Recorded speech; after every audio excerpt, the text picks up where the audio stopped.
want to tell you about an amazing opportunity that will bring our community together like never before. Grab a piece of paper and pen. You're going to want to write some things down.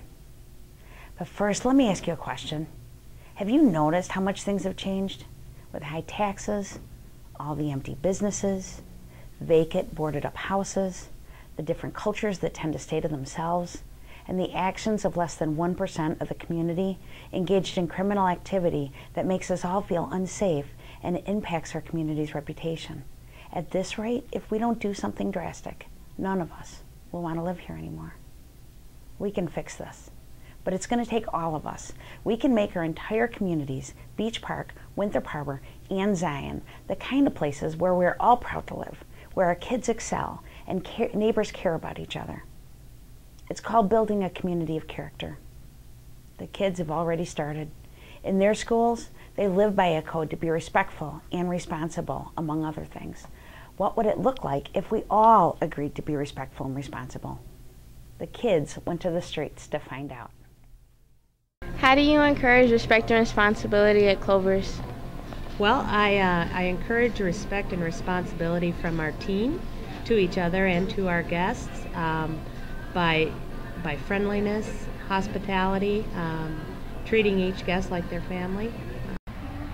As the mayor, how do you stay responsible with all your responsibilities?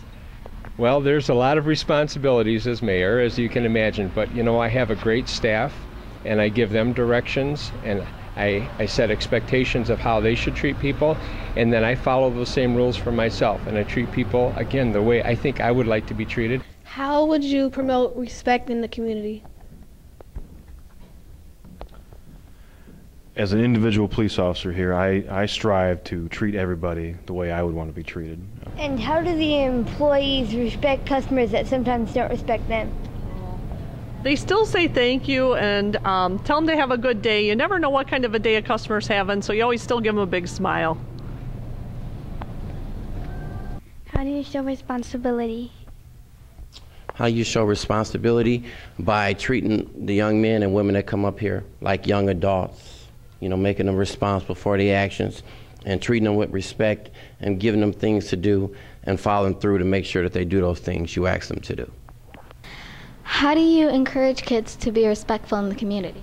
Actually, it's not just me, it's me and other barbers here. We talk to the kids, we teach them about responsibility and how to respect themselves. You know, like a lot of kids sag their pants. And here, you look up there, we got a rule saying no sagging pants in the shop. The schools have worked hard to help our kids understand why all this matters in the schools. But as James Baldwin wrote, the children are ours, every single one of them. Children have never been very good at listening to their elders, but they have never failed to imitate them. What we want to do is to not just establish a program for the youth, but for all of us to live by, to be a community that models what we want our kids to be. Let me share with you some of the reasons why this matters in our community. If we actually did this, neighborhoods would be cleaner and safer because residents would take responsibility for making them so. Kids would be more successful in school. Conflicts would be resolved respectfully, whether with neighbors, police, city council members. We would be willing to get to know each other despite our skin color or income. Strangers would smile at each other and say hi. And we would have community spirit and embrace being Zzzee Bees, with the Z representing Zion Township residents and the B representing Benton Township residents in Beach Park and Winthrop Harbor. But even better, businesses would be more likely to move in, and taxes would go down. We would become the community we all want to be. Granted, this is just a first step. It's going to take other strategies as well, which are being worked on as we speak. But this is something every resident can be involved in. What do you think? It won't solve all our problems, but it will be a start. And it's something that every single resident can be a part of.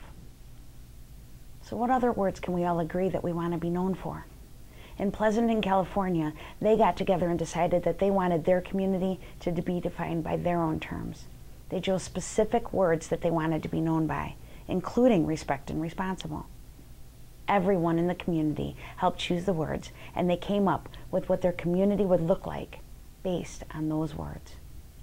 So go to www.zbbchc.com to help determine what the words are that we want to be known for.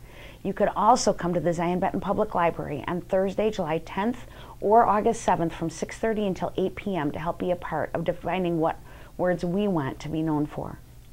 The plan is to have everyone involved, from the businesses to the police to the politicians and churches and schools and seniors and neighborhoods, to have all of us involved in creating the kind of community that we all wish we could have but didn't think we ever would.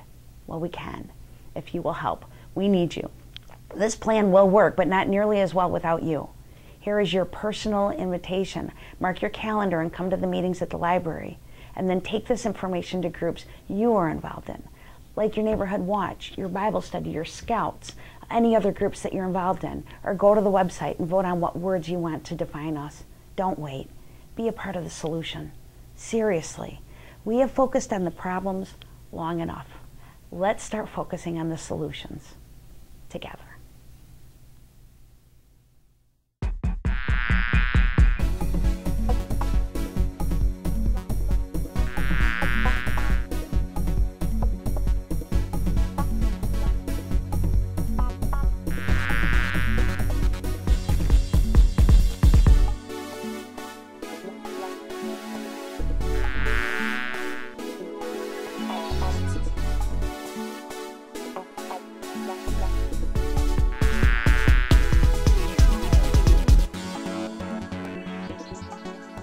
Bye.